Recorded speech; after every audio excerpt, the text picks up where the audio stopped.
नमस्कार, छायाज रेसिपीजमध्ये आज आपण गव्हाच्या पिठापासून खूपच मस्त असा नाश्ता बनवतोय। तर इथे मी 2 कप गव्हाचं पीठ घेतलंय।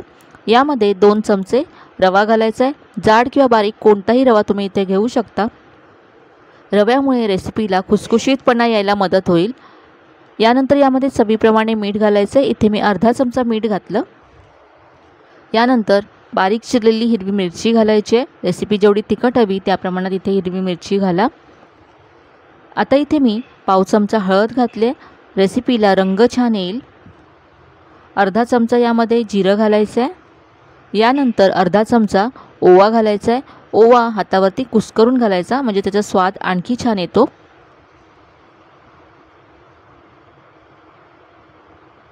यानंतर यामध्ये बारीक चिरलेली कोथिंबीर घालायची। इथे मी भरपूर कोथिंबीर घेतले आणि आता इथे 1 चमचा कसुरी मेथी घालायची आहे।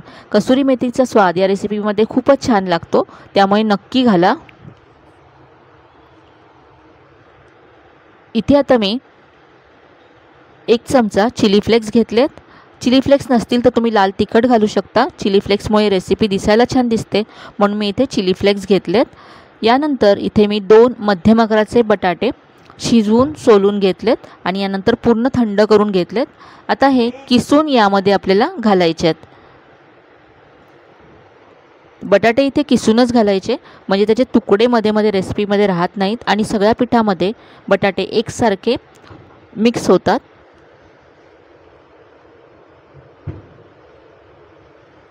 तर इथे मी दोन्ही बटाटे किसून घेतलेत। आता हे आपण मिक्स करून घेऊया। तर पीठ आणि बटाटे सगळं छान एकजीव करून घ्यायचं आहे।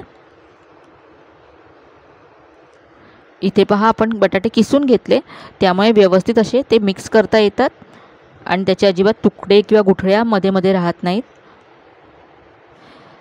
बटाट्यामध्ये मॉइश्चर असतं, त्यामुळे आधी हे पीठ त्या मॉइश्चरमध्येच आपल्याला मिक्स करून घ्यायचं आणि नंतर लागेल तसं पाणी घालायचं आहे। तर ही रेसिपी करण्यासाठी किंवा हे पीठ मळण्यासाठी आपल्याला खूपच कमी पाणी लागतं, कारण यामध्ये आपण बटाटा घातलाय। तर इथे आता थोडं थोडं पाणी घालून हे पीठ मळायचं आहे।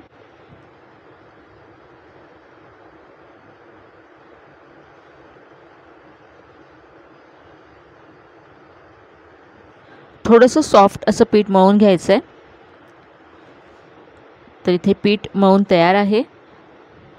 आता यावरती 1 चमचा तेल घालायचं आहे आणि हा गोळा पुन्हा एकदा मळून घ्यायचा आहे।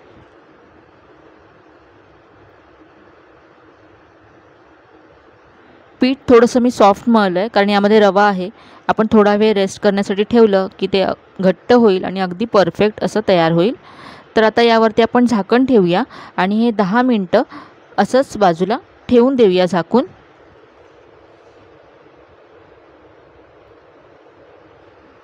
तर इथे आता 10 मिनिटं झालेत। यातला रवा छान फुलला असेल। पुन्हा एकदा हे आपल्याला मळून घ्यायचं आहे।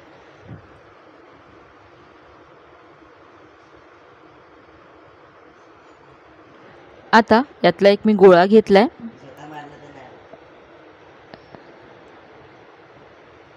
आता इथे आपण थोडंसं तेल लावून तेलावरती लाटून घेणार आहोत, याची पुरी लाटणार आहोत। आपण आज पुऱ्या बनवतोय, आलू मसाला पुरी बनवतोय।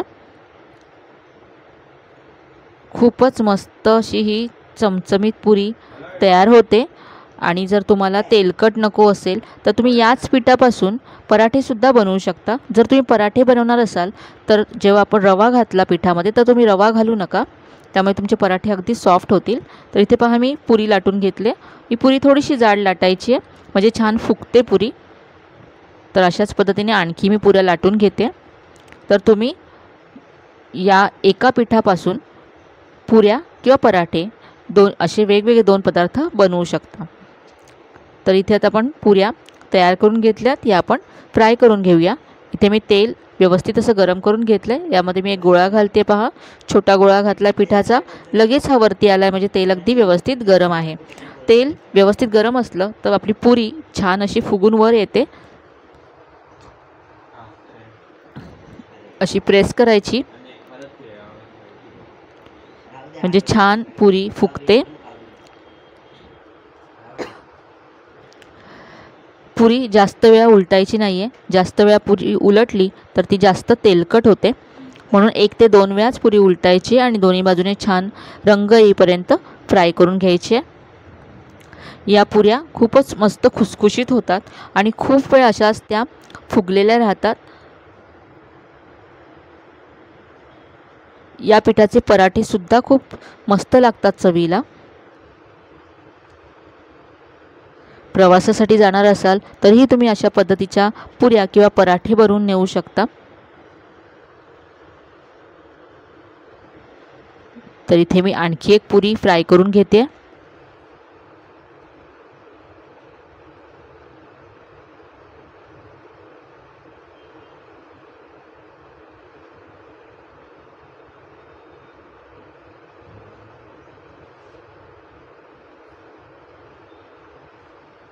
घरच्या साहित्यामध्ये तयार होणारी खूपच चवदार अशी ही रेसिपी आहे।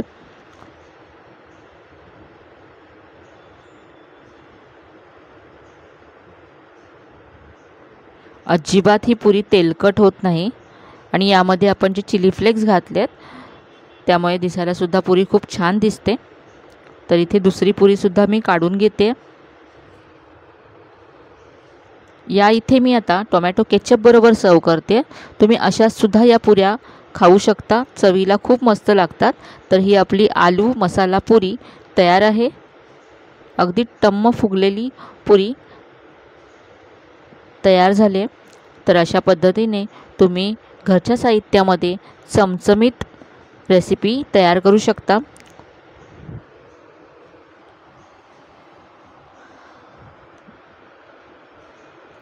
आजची रेसिपी तुम्हाला नक्कीच आवडली असेल तर अशा पद्धतीने पुऱ्या किंवा पराठे तयार करा, सगळ्यांना नक्कीच आवडतील।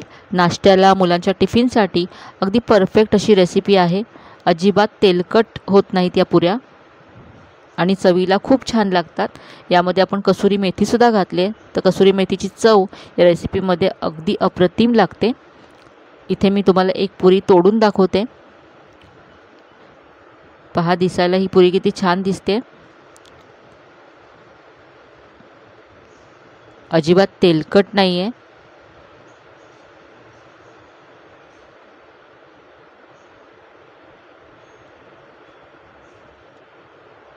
आणि बटाटा सगळ्या पुरीमध्ये एकसारखा पसरला गेल्यामुळे चवसुद्धा खूप छान येते पुरीला।